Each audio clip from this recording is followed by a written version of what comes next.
we can knock them out in 4 weeks. I said, 4 weeks? You got to understand, these guys are like central casting.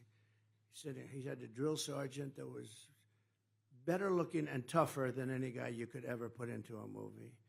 You know, we've had a couple of them. Have you ever seen where the drill sergeant goes in and he has these actors, big name actors, and he's trying to teach them how to become a drill sergeant. In the movie, he's a drill sergeant.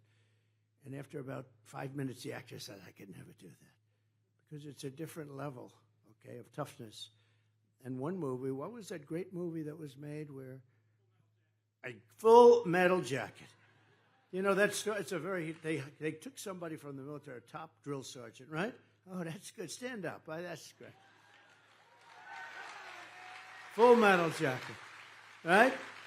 He was supposed to get the Academy Award. He should have gotten it, but he actually, you know, honestly, he wasn't acting. But he was unbelievable in that movie. So he was teaching, I don't want to use the names, but big stars. And they couldn't, they were really bad. And then one of the producers came in from one of the big studios, MGM, whatever it was, and he saw this guy saying, do it this way, and he's screaming like crazy. They right in the guy's face this far. And he said, I don't think any actor can do that. Anyway, they end up hiring the guy that was supposed to teach. He went through 5 actors, and every one of them was weak and not believable. And he went through 5, and then the guy sees it. He said, maybe we could get this guy, but nobody ever heard of him. He was in the military. And it ended up to be one of the greatest movies because of him, largely because of him. And he was supposed to get the Academy Award, but they didn't, you know, because he wasn't part of the establishment, to put it mildly, right? But he was great. How good was that movie, right? Doesn't get too much better. That's great. I like that. But now we go in, and he says to me, yeah, 4 weeks, sir. I said, 4 weeks? We've been fighting for years, like what, 20 years?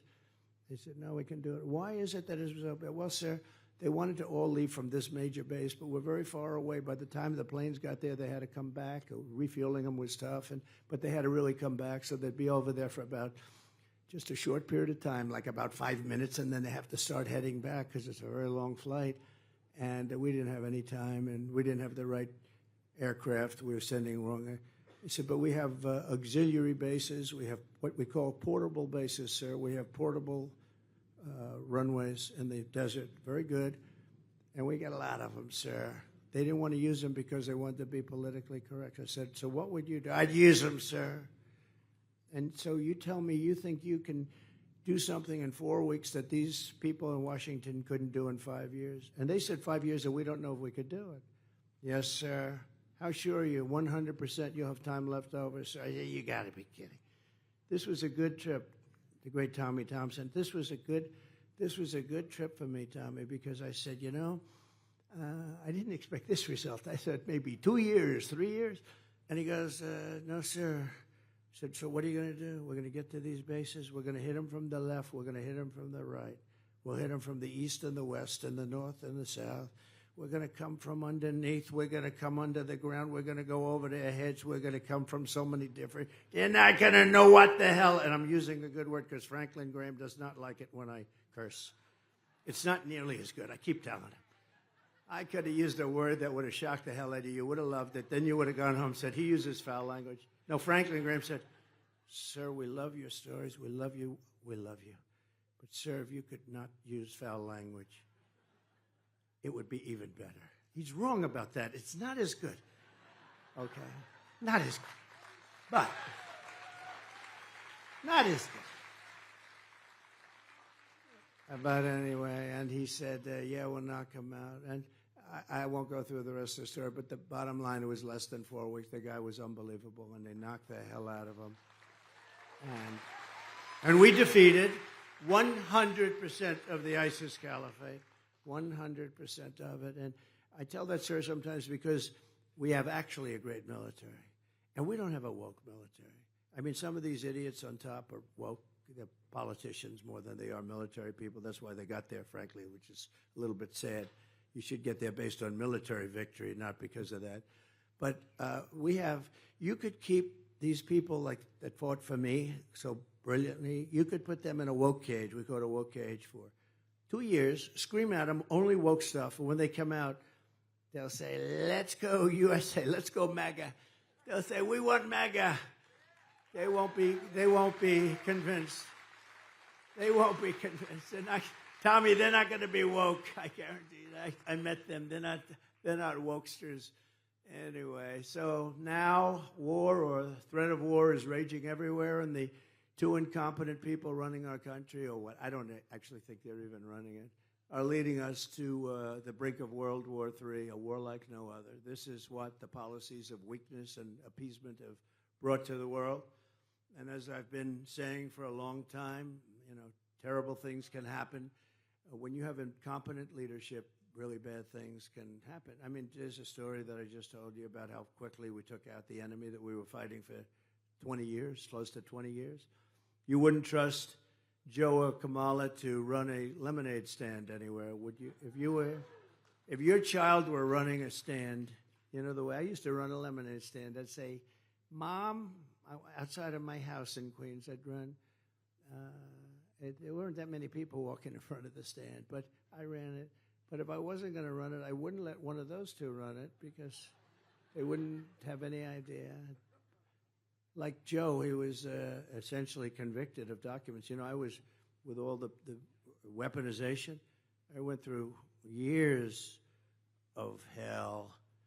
And I have the Presidential Records Act lets you do that. But I went through years of this. Well, he had the same thing times 10. And they found him, and he didn't have the Presidential Records Act because he wasn't president, right? And so he was guilty. And they said, okay, he's guilty,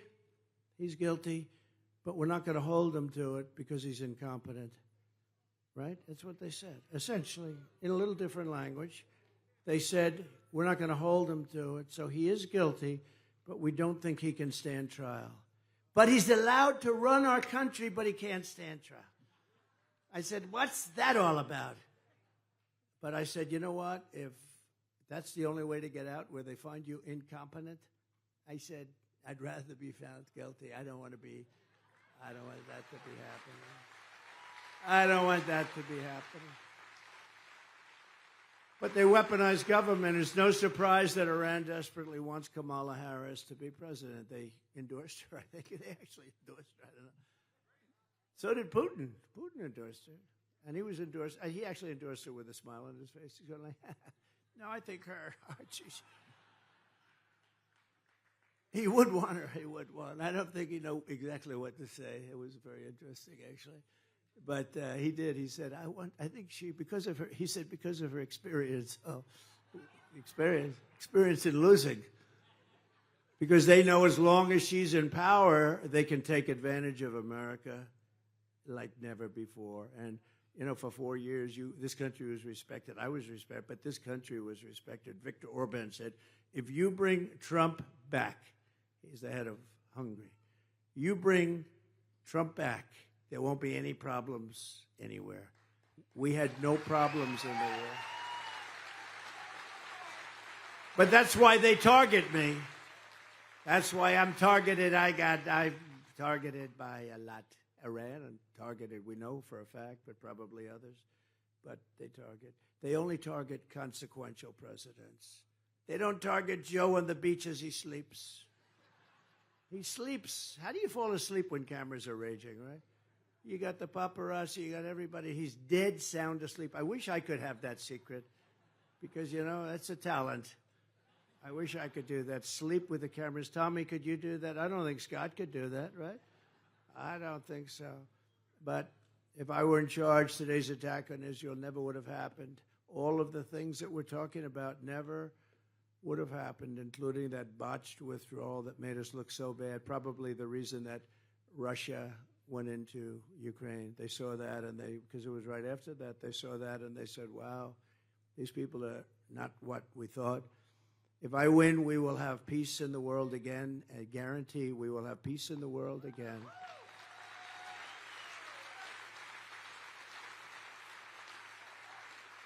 And if Kamala gets 4 more, unthinkable, right? If she gets 4 more years, the world goes up in smoke. This world will go up in smoke. So we're grateful to be joined today by some tremendous people from Wisconsin. I love Wisconsin. We should win Wisconsin. Will you please make sure? Right? If we win Wisconsin, we win. Right, Scott? No, if we win Wisconsin, we win. It's going to be a big one. And I've done a lot for Wisconsin, you know. The shipbuilding contract, I took such heat from other states. They wanted it, and I gave it to Wisconsin. And they're doing a good job, aren't they? I hear that. Big contract, one of the biggest contracts. They're doing a good job, but I took a lot of heat. And the Keystone XL pipeline, I know you had a lot of people involved in that. What a bunch of stupid people. Think of it. I rejected Putin's pipeline going through. I had it stopped.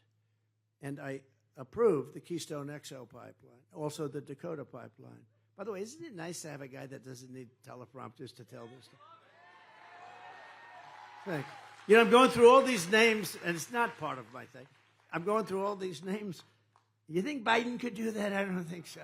He can't remember. I won't say. I was going to almost say his wife's name, but I didn't want to say that.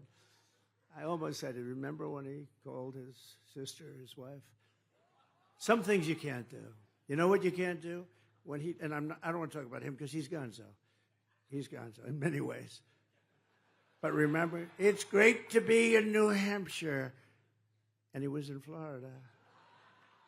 And you can't Winston Churchill was a great speaker. But if you say, like, it's great to be in Iowa and it's Idaho, at least that's within the realm, right? But the Florida stuff you can't do with the palm trees, right? But remember he did that? And I was saying, if you were Winston Churchill, he was a great orator. If you were Winston Churchill and you made that mistake, no matter how good you speak you could speak for 2 hours after that, it's over, right? It's over. You will never have a successful speech. But we're grateful to be joined today by a man who's really incredible, respected all over. We'll bring him with us. He's just somebody that really poured his guts out for this state and did a fantastic job. He was a great governor, Scott Walker. Scott, back there. Thank you, Scott.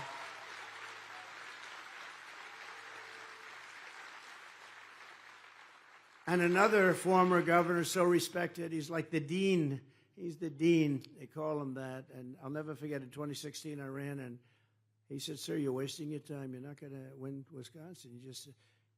I said, "I think I will." I made a speech up there at the place. I said, "No, he's not going to win Wisconsin. But here's the deal." Remember this? He said, "Here's the deal.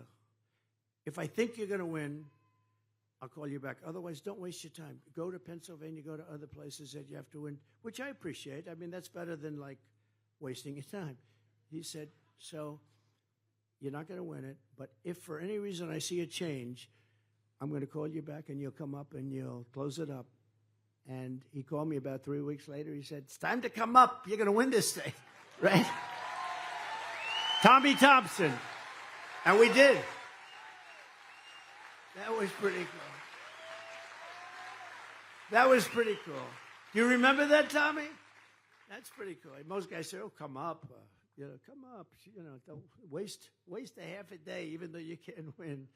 It was pretty. I'll never forget that. "Sir, get in your plane. Let's go. You're going to win the state." And we did win the state. That was quite a time. Remember that beautiful evening in 2016? That was the greatest. I had a 3% chance, and I said, it's not a 3%. I was getting the biggest crowds that anybody's ever had. By the way, they're much bigger today than they were in 2016 or in 2020. But I was getting the biggest crowds. Everything was so. And the fake news had me at 97% chance of losing. And then they have, as we started winning, Florida, Georgia, South Carolina, North Carolina, all the way up running. It goes from 97 for her. Cricket Hillary. She suffers serious case of Trump derangement syndrome, right? But Cricket Hillary. So we go 90, she's got 97, and then it goes, Trump just won Florida, 91, 86, 79, do you remember? And then it got to be 50%, then it got to be 42% for her. And then that's when that crazy woman started screaming, remember, with the glasses? No. She was crazy. I wonder whatever happened to her. I just wonder where she is right now. I'd love to find out where she is. She was very famous. The level of craziness with her was incredible. And we did a great job. We had the greatest economy in the history of our country. We did a great job. We also have a candidate for Congress who's really highly thought of, Eric Olson. Eric? Thank you. Thank you, Eric. Good luck. Good luck. I heard you're doing really well. Thanks, Eric. Early mail-in and absentee voting in Wisconsin is underway now, right now as we speak. So don't vote. You got to go as soon as you can and get out there and do the voting thing. Do it any way you want. You can vote. You don't have to vote one way. You can vote another way, but just get out there and vote. A lot of people say vote by ballot, vote by this. You could also go. It doesn't matter. But make sure your vote is counted. We're going to leave nothing to chance and everything on the field. 35 days from now, we're going to win Wisconsin, and we're going to defeat Kamala Harris, and we're going to make America great again, right? Oh, nice. Thank you.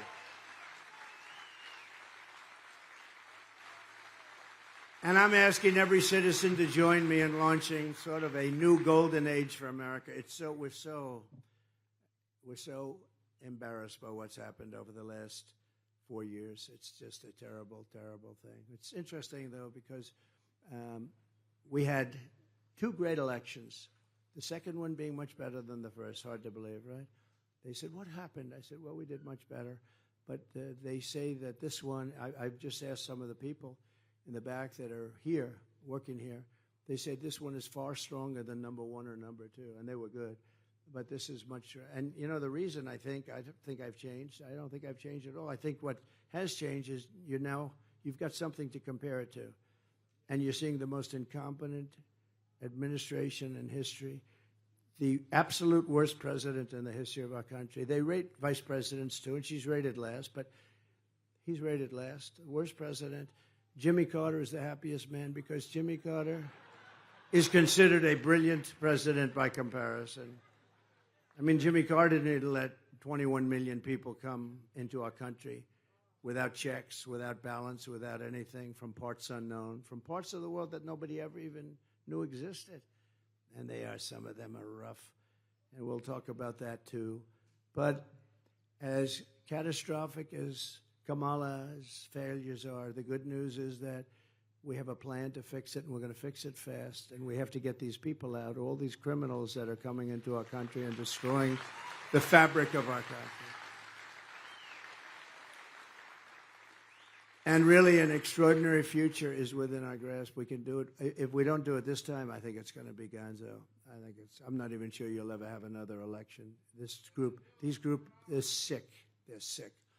We can soon have soaring incomes, skyrocketing wealth, millions and millions of new jobs, a manufacturing renaissance, and a booming middle class, which is really why I'm here to talk about. That's why I'm in this beautiful factory. We can live in cities and towns that are safe and clean, and borders that are sealed and secure, and America can once again be a nation that is strong and confident and free. Together we can reclaim our pride, our dignity, and our glorious American dynasty. We could also, for our children, we can create the American dream again, because there is no American dream right now. But only if we make a clean break from the failures of the past 4 years, the worst administration ever, and elect a man named, have you ever heard of him, Donald J. Trump, on November 5th.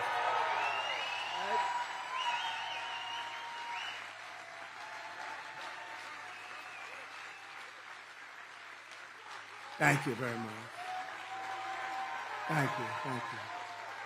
Thank you very much. Thank you very much. Thank you very much. If Kamala Harris gets 4 more years instead of a golden age, America will be condemned to a fate of decline, desperation, and despair. That's where we are right now.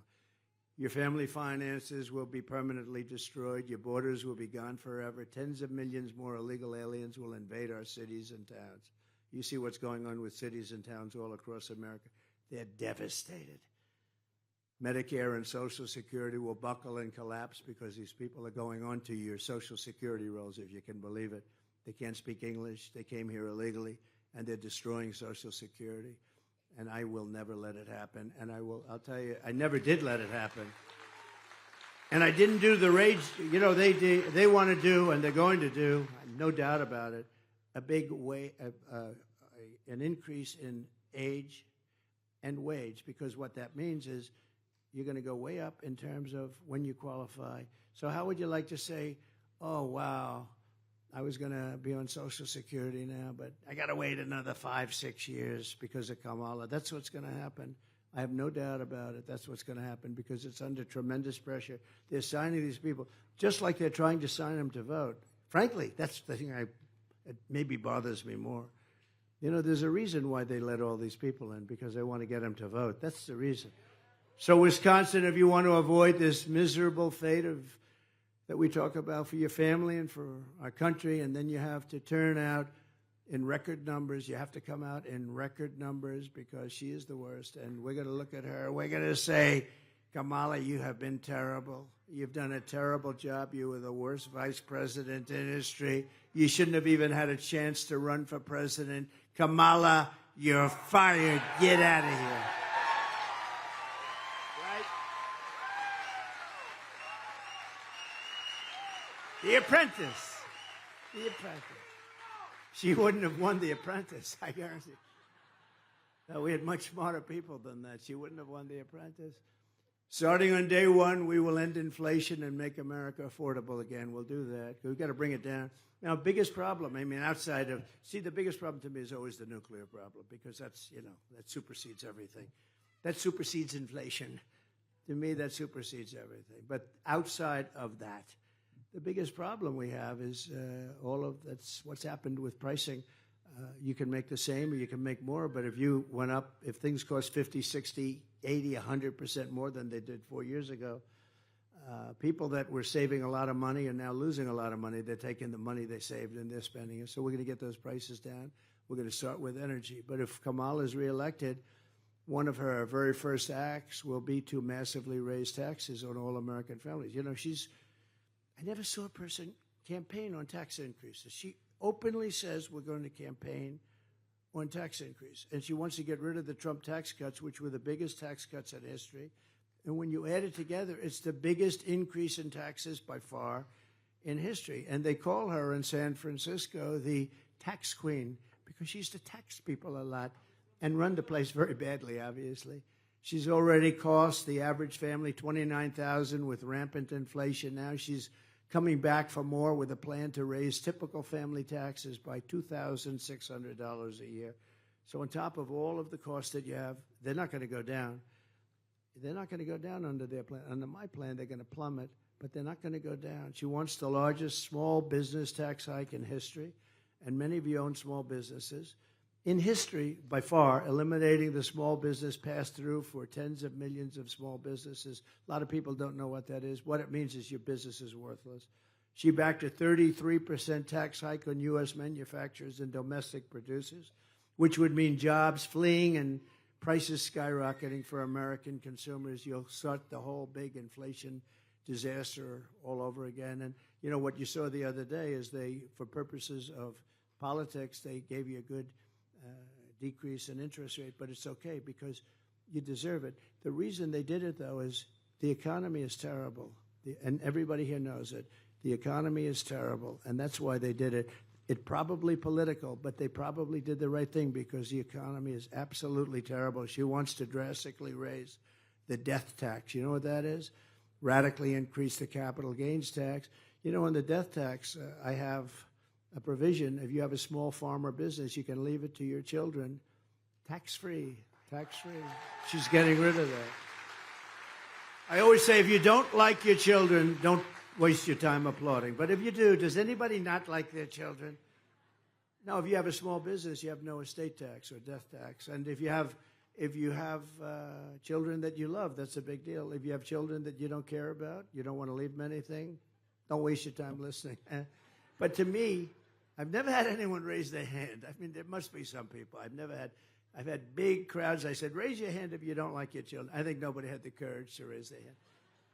But no, it's a tremendous thing. You leave your farm to your children, and before I came along, they'd go out, they'd have to borrow money. It's valuable, but they didn't have cash. And they'd borrow from the bank, and the bank would almost always end up taking it over in a disaster, like a disaster. The parents meant well, and the kids end up losing it because the tax is very substantial. So you don't have that tax to pay. She wants to put that tax back. That's a big deal. And she's pledged to create a brand new wealth confiscation tax on unrealized capital gains, which is one that nobody outside the communist countries, only communist countries think about it, but they don't even do it, which would crash the stock market like in 1929, annihilate the pensions, 401ks, and all of the retirement accounts, and millions of middle-class families and seniors on fixed income would be in tremendous trouble. If you want your incomes to plummet, your net worth to collapse, your tax bills to soar, and your jobs to totally disappear, that doesn't sound too good. Then vote for Kamala, your tax queen. She's a big taxer, and your taxes are going to go through the roof. But if you want Washington bureaucrats to keep their greedy hands out of your pockets and out of your, just leave my money alone. And if you want to have a tremendous history and legacy, and if you want to have a country that's strong and prosperous and great, you're going to vote for Trump, and we'll turn it around very fast. It's not going to be that easy, but we'll turn it around fast. See, we're lucky because underneath our feet we have more liquid gold than any other country. You know, that's always been a big thing. Who has the most energy? We have more energy. We have more oil and gas under our feet than anybody else, more than Russia, more than Saudi Arabia. We go to Venezuela to buy it. It's like they buy it in Venezuela. And they use the strategic reserves. Did you hear the other day? They're the lowest they've been in 50 years because they wanted to keep the oil and gas down for the election. So they've really jeopardized our country because that's meant for war. It's meant for big things, not to keep your prices down a little bit. And it doesn't even matter that much. You lose it so fast because there are so many cars, and it really dissipates it. But they just announced that it's the lowest it's been in many, many decades, and that's really dangerous, actually. We need that for bad times, real bad times. And Kamala's promising the largest tax hikes in American history. Did you ever hear that, Scott, that we are going to give you the largest tax hikes in the history of our country? All my life I've been with I'd like politics, and I've never seen people like this. They announced that they want open borders. They announced that they want men playing in women's sports. And they announced that we're going to give you the biggest tax hikes, not cuts. When I read the story, I thought they made a mistake. I thought it was like somebody did a typo, cuts instead of hikes. But they are going to deliver you the largest tax hikes in the history of our country, like 40%, 50% more. She said 70 or 80% is okay. And you're going to be a big beneficiary of that. It's a disaster. But I delivered you the largest tax cuts in American history, larger than even the Reagan tax cuts, as you know.